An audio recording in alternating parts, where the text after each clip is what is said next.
No, we expect some things. Like I said, some people will die. When you go to war, some people will die. Some of you may die, but it's a sacrifice I am willing to make.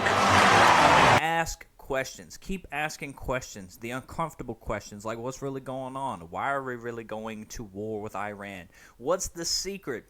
All right, then, keep your secrets. If there's anything I've learned for 29 years of being an American, is that the government is usually not telling you what is true. There's always the imagination of what's happening in front of your face, and behind the scenes they're doing whatever they actually want to do. So let's dive into what's really going on, what could be the possible situation behind the scenes. So check this video out with Professor Jiang from Predictive History. Right. So my first point is that the United States military is not designed to fight a 21st century war. Remember?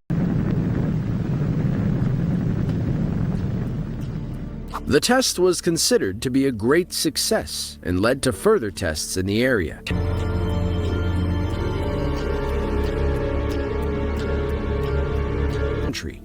And one that surprised even the experts. The code name of the bomb was the Shrimp, but many of us know it by its operation name, Castle Bravo. To unforeseen reactions from the use of lithium-7, the blast was measured more than double that size, coming in at 15 megatons. The military-industrial complex came to being after World War II, and it was designed to fight the Cold War.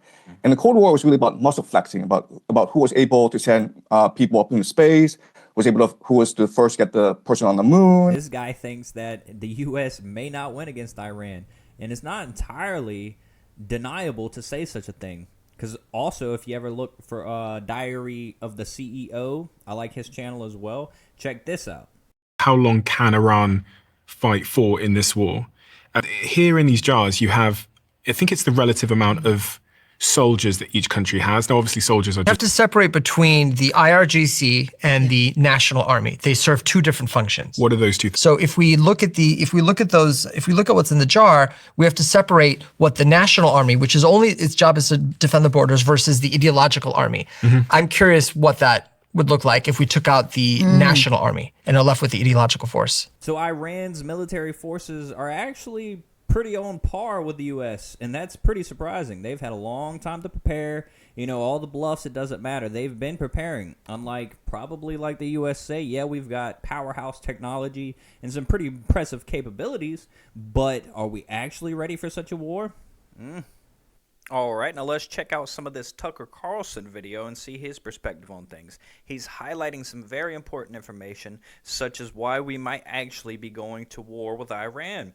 How we have, you know, secret agendas, so on and so forth. Pete Hegseth had some interesting things to say in the past. What the real truth is to why we might be there, you know, in the eyes of Netanyahu and so on and so forth. The third temple coming back. You know, it's pretty interesting. Let's get into it. The Gaza Strip, which has now been cut off by Israel, and rightly so. They should have cut them off a long time ago. I don't care how insensitive you think I am to that. There's 6 doors in this church. You can leave anytime you want to. They've cut them off, you know, electricity. They've cut off their water. They should have. Now, listen, I'm not for hurting anyone that's innocent. But anybody that supports terrorism is not innocent. You understand that?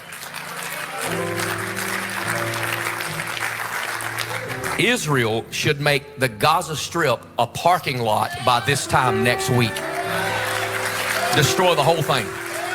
What they ought to do is evacuate up there on the hill and get a great big missile and blow that wicked Dome of the Rock plumb off of the spot where it's standing right now, so we can get that third temple rebuilt and usher in the coming of Jesus. Jennifer and I and others had a chance to go see the western wall of the Temple Mount, the western wall tunnels, so much of the old city. And as you stand there, you can't help but behold the miracle before you. And it got me thinking about another miracle that I hope all of you don't see too far away.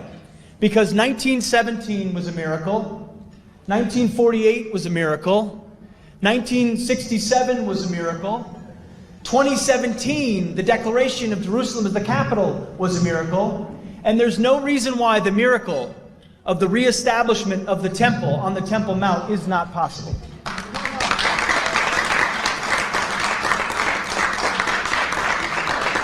I don't know how it would happen. You don't know how it would happen, but I know that it could happen. IDF uniform.